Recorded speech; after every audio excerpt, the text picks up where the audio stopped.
Bar council of ગુજરાતની આગામી ચૂંટણીનો જંગ જામ્યો છે ત્યારે રાજકોટના ધારાશાસ્ત્રી CH પટેલની ઉમેદવારીએ ભારે જોર પકડ્યું છે.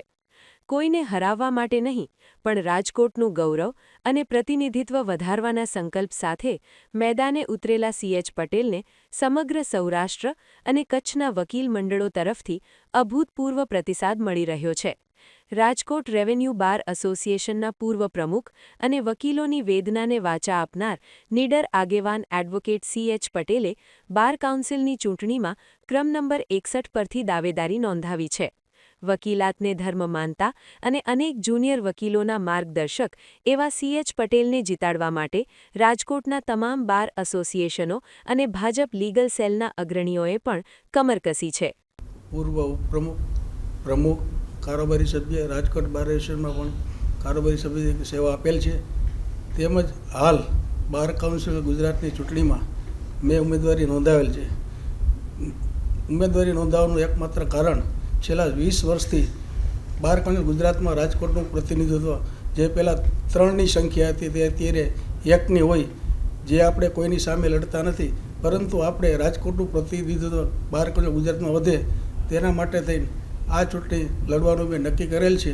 અને તમામ એડવોકેટ જુનિયર તથા સિનિયર વકીલોનો મને સાથ સહકાર હોય અને બધાને સહકારથી આ ચૂંટણી લડવાનું મેં નક્કી કરેલ છે. અને અત્યારે માહોલ એવો છે કે બાર કાઉન્સિલ ગુજરાતની ચૂંટણીમાં જે તમામ ભૂતપૂર્વ સભ્યો ચાલુ છે તે તમામ વિશે જ્યાં જ્યાં મેં પ્રવાસ કરેલો તે તમામ જગ્યાએ એવું વાતાવરણ છે કે હાલના જે ઉમેદવારો છે તેને બદલાવ લાવી આપણે તો પરિવર્તનનો માહોલ હોય.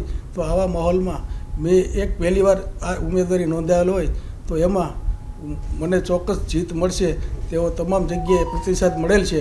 અને હાલ રાજકોટના તમામ એડવોકેટ મિત્રો મારી સાથે ખભે ખભો મિલાવી કામ કરી રહ્યા છે. મારો બાર કાઉન્સિલ ગુજરાતની ચૂંટણીમાં મારો ક્રમ નંબર 61 છે, તો તેની સામે પ્રેફરન્સ વોટ નંબર 1 આપી મને વિજય તમામ એડવોકેટ બનાવે તેવી બધાને હું અભ્યર્થના કરું છું.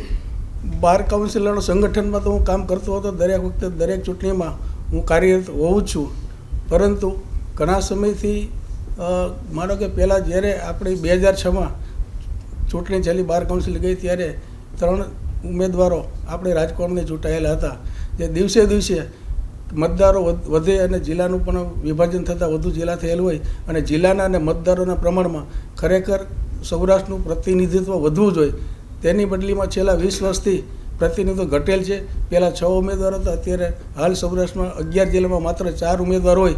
તો આ જોતાં પરિસ્થિતિ જોતાં મને એવું લાગ્યું કે ખરેખર આમાં સારા એડવોકેટો આગળ આવવું જોઈએ તો રાજકોટનું પ્રતિનિધિત્વ વધે અને સૌરાષ્ટ્રનું પણ બાર કાઉન્સિલમાં પ્રતિનિધિત્વ વધે. આવો વિચાર આવવાથી મેં આ ઉમેદવારી નોંધાવેલ છે. હું જો ચૂંટાઈને આવીશ તો વકીલોના કામ સરળતાથી થાય અને વેલફેરમાં પણ જે અમુક જગ્યાએ ત્રુટિ છે, જેવી કે રેવન્યુ એડવોકેટ હોય તો તેની ટિકિટ લગાવવામાં આવતી નથી અને લાભ તો બધાને સરખો મળતો હોય છે. તો આવા કારણોસર કોઈ ફિક્સ એમાઉન્ટ રાખવી જોઈએ કે ટિકિટ ખરેખર બંધ કરવી જોઈએ કે 1000 કે 2000 રૂપિયા ફિક્સ એન્યુઅલ ફી રાખીને અને આવું કાર્ય કરવું જોઈએ. તેમજ પારદર્શક વહીવટ હોવો જોઈએ બાર કાઉન્સિલનો.